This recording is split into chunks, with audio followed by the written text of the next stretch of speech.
আসসালামু আলাইকুম। সকল শুভাকাঙ্ক্ষী ভাই ও বোন সকলকে জানাচ্ছি আন্তরিক অভিনন্দন ও শুভেচ্ছা। আজ শুক্রবার হঠাৎ করে মনে হলো কোথা থেকে একটু ঘুরে আসি। সেই সুবাদে বিকেল 4টার দিকেই আমার সহকর্মী, আমার বন্ধু মোহাম্মদ শফিকুল ইসলাম ফোন দিলেন, কাকা চলেন কোথাও থেকে আজকে একটু ঘুরে আসি। তো আমিও রাজি হয়ে গেলাম। সেই সুবাদে দুজনে বেরিয়ে পড়লাম। কাকার মোটর সাইকেল, আমি পিছনে উঠে পড়লাম। দুজনে বেরিয়ে পড়লাম অজানা উদ্দেশ্যে। কোন দিকে যাব, কোথায় যাব, আমাদের কোনো উদ্দেশ্য ছিল না। এমন সময় হঠাৎ করে মনে হলো যে ঠিক আছে, আমরা আগে মেন রোডের দিকে যাই। মেন রোডে গেলাম। হঠাৎ করে মনে হলো যে আজ তো একটু বৃষ্টি বৃষ্টি ভাব, আকাশ মেঘাচ্ছন্ন, কি করা যায়। তারপরও দুজনে যমুনা নদীর দিকে চললাম, যে আগে যমুনার পাড়ে যাই, একটু বিকেলবেলা ঘুরে টুরে আসি। যেতে যেতে যখন যমুনার পাড়ে গেলাম, মনে হলো আরেকটু এগিয়ে যাওয়া যায় কিনা। সেই সুবাদে যমুনার পাড়ে আর না যেয়ে উঠে পড়লাম সেতুতে। সেতুতে উঠেই খুব ভালো লাগলো। হালকা হালকা বৃষ্টি হচ্ছিল, সেতুতে প্রচণ্ড বাতাস। আমি পিছনে বসে আছি, চশমা ছাড়া খালি চোখে তাকানো যাচ্ছে না। এই সেতুটা কত কাল আগে হয়েছে, 1994 সনের দিকে। সেতু সম্পর্কে একটি ইতিহাস বলি। সিরাজগঞ্জ যমুনা নদীর তীরে তীব্র স্রোত ও ভাঙন প্রতিরোধে তারপরেও কিভাবে এই সেতুটা যমুনা নদীর উপর দিয়ে নির্মাণ করা হলো। বাংলাদেশ নদীমাতৃক দেশ, অসংখ্য নদ নদী দ্বারা বিভক্ত। এদেশের যোগাযোগ ব্যবস্থায় দীর্ঘদিন ধরে নানা প্রতিবন্ধকতা ছিল। বিশেষ করে বৃহত্তর উত্তরবঙ্গ ও পশ্চিমাঞ্চলকে রাজধানী ঢাকা এবং পূর্বাঞ্চলের সঙ্গে সরাসরি ও দ্রুত সংযোগ স্থাপনের জন্য একটি স্থায়ী সেতুর প্রয়োজনীয়তা দীর্ঘদিন ধরে অনুভূত হয়ে আসছিল। সেই স্বপ্ন পূরণের ফলাফল হলো যমুনা বহুমুখী সেতু বা যমুনা সেতু, যা টাঙ্গাইল জেলার ভিতর দিয়ে যমুনা নদীর উপর নির্মিত। এটি শুধু একটি সেতু নয়, বরং বাংলাদেশের অর্থনীতি, সংস্কৃতি ও আধুনিক যোগাযোগ ব্যবস্থার একটি বিশাল মাইলফলক। যমুনা সেতু টাঙ্গাইল জেলার ভেতর ভুয়া পৌর সিরাজগঞ্জ জেলার মধ্যে অবস্থিত। এর দৈর্ঘ্য প্রায় 4.8 কিলোমিটার। এর 50টি স্প্যান ও 49টি পিলারের উপর দাঁড়িয়ে আছে। এটি একসঙ্গে সড়ক ও রেল যোগাযোগ সুবিধা প্রদান করে। যদিও ইতিমধ্যে রেল সেতুটি আলাদা করে করা হয়েছে, তবু এর মধ্য দিয়ে গ্যাস, বিদ্যুৎ, টেলিযোগাযোগ ব্যবস্থা এখনও রয়ে গেছে। 1972 সালে স্বাধীনতার পরপরই যমুনা নদীর উপর একটি সেতু নির্মাণের পরিকল্পনা উঠে আসে। তবে দীর্ঘ সময় অর্থনৈতিক সীমাবদ্ধতার কারণে কাজ শুরু করা সম্ভব হয়নি। 1994 সালে সেতুর নির্মাণ কাজ আনুষ্ঠানিকভাবে শুরু হয় এবং 1998 সালের 23শে জুন তৎকালীন প্রধানমন্ত্রী শেখ হাসিনা সেতুটি উদ্বোধন করেন। যমুনা সেতুর ফলে উত্তরবঙ্গের সঙ্গে ঢাকার সরাসরি সড়ক ও রেল যোগাযোগ স্থাপিত হয়। যাই হোক, এরই মধ্যে আমরা সেতু পেরিয়ে চলে আসছি সিরাজগঞ্জ জেলার চায়নাবাদ নামক স্থানে। এখানে একটি বাঁধ দেওয়া হয়েছে সিরাজগঞ্জ যমুনা নদীর পাড়ে শহরকে রক্ষা করার জন্য। সেই বাঁধটি চায়নাবাদ নামে পরিচিত। অসংখ্য নদ নদী আমাদের দেশকে সৌন্দর্যে ভরিয়ে তুললেও মাঝে মাঝেই তা মানুষের মধ্যে ভয়াবহ দুর্যোগ বয়ে আনে। বর্ষাকালে নদীর ভাঙ্গন এবং বন্যা এর অন্যতম প্রধান সমস্যা। বিশেষ করে যমুনা নদীর ভাঙ্গন সিরাজগঞ্জ অঞ্চলের মানুষের জীবন ছিল স্থায়ী আতঙ্ক। বছরের পর বছর হাজার হাজার পরিবার নদীগর্ভে ভিটেমাটি হারিয়ে নিঃস্ব হয়ে পড়েছে। এই সমস্যার সমাধানের লক্ষ্যেই গড়ে তোলা হয় বহুল আলোচিত চায়নাবাঁধ, যা সিরাজগঞ্জ জেলার যমুনা নদীর তীরে নির্মিত একটি প্রতিরক্ষা বাঁধ। সিরাজগঞ্জ যমুনা নদীর তীব্র স্রোত ও ভাঙন প্রতিরোধের জন্য দীর্ঘদিন ধরে স্থানীয় মানুষের দাবি ছিল। 1990-এর দশকের দিকে চীনা প্রকৌশলীদের সহায়তায় যমুনার তীরে আধুনিক প্রযুক্তি ব্যবহার করে একটি বাঁধ নির্মাণ করা হয়। সেই সময় এই বাঁধকে স্থানীয়রা চায়না বাঁধ নামে ডাকতে শুরু করে, কারণ এর নির্মাণ কাজ মূলত চীনের সহায়তায় সম্পন্ন হয়েছিল। এর নাম এখনও সবাই এই নামেই ডাকে, সর্বজন বিদিত। চায়না বাঁধ মূলত একটি বন্যা ও ভাঙন প্রতিরোধ বাঁধ। এটি শক্ত concrete block, geo textile bag, আধুনিক প্রকৌশলী ব্যবহার করে তৈরি করা হয়েছে। তাদের দৈর্ঘ্য কয়েক কিলোমিটার জুড়ে বিস্তৃত। এই বাঁধটি নদীর তীরকে সুরক্ষিত রাখে। এর মাধ্যমে যমুনার পানির তীব্র স্রোতকে নিয়ন্ত্রণ করা হয় এবং তীরবর্তী ভূমি ভাঙন থেকে রক্ষা পায়। যাই হোক, আপনারা দেখতে পাচ্ছেন যে ব্লকগুলো দিয়ে নদীর বাঁধ নির্মাণ করা হয়েছে। সেখানে দাঁড়িয়ে আছে আমার প্রিয় কাকা শফিকুল ইসলাম। তিনিও আবার আমার ছবি তুলছেন, প্রাকৃতিক সৌন্দর্য উপভোগ করছেন। সুন্দর বিদ্যুৎ তৈরি করার জন্য এখানে প্লান্ট স্থাপনা করা হয়েছে। সুন্দর বাতাসে দুলছে।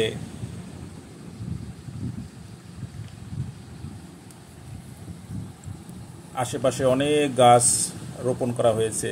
প্রাকৃতিকভাবে গজে উঠেছে অনেক ঘাস এবং বিস্তীর্ণ এলাকা জুড়ে সবুজে সবুজে সমারোহ।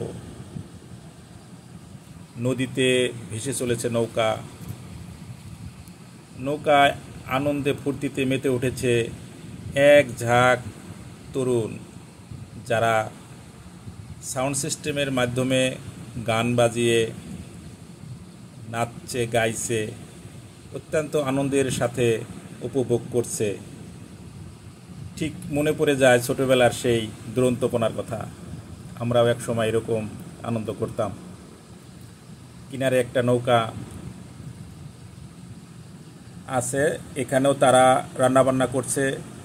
এরাও দূরে থেকে আসছে নদী বাঁধ উপভোগ করার জন্য। খুবই ভালো লাগতেছে। যদিও ইতিমধ্যে আবার আকাশ মেঘাচ্ছন্ন হয়ে আসছে, তবু মন চাচ্ছে না যে এখান থেকে চলে আসি। যাই হোক, এরপর আমরা অন্য দিকে হাঁটার জন্য আবার শুরু করি। ইতিমধ্যেই দেখলাম যে মেঘ চলে আসতেছে। তো কি করা যায়? পাশে একটা ঘর ছিল, সেখানে আমরা আশ্রয় নেই। আশ্রয় নেওয়ার পরে আধা ঘন্টার মতো ছিলাম আমরা সেখানে। এরপর সেখান থেকে আবার বৃষ্টি চলে যাওয়ার পর আমরা আবার মোটর সাইকেল নিয়ে ছুটি। বাঁধটি অনেক লম্বা, প্রায় ৬-৭ কিলো হবে। আমরা মাঝামাঝি জায়গায় যে সেখান থেকে আবার এর শেষ প্রান্তে যাওয়ার জন্য রওনা করি। মোটর সাইকেলে করে যাচ্ছি। আমার কাকা শফিক মোটর সাইকেল চালাচ্ছেন, আমি পিছনে থেকে ভিডিও করছি। খুব ভালোই লাগছে। একদিকে বন, আরেক দিকে নদী, মাঝখান দিয়ে অত্যন্ত সুন্দর রাস্তা। খুবই ভালো লাগছে। বিকেলটা খুবই সুন্দরভাবে উপভোগ করছি। পরন্ত সূর্য যখন মেঘের মধ্যে আলো ছড়াচ্ছে, মেঘ ঝলমলিয়ে উঠছে, খুবই ভালো লাগছে। এই সময় একটা গান শুনলে কেমন হয়? আমি চাচ্ছি একটা গান শুনি।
যাই হোক, আমরা প্রায় শেষের দিকে চলে আসতেছি।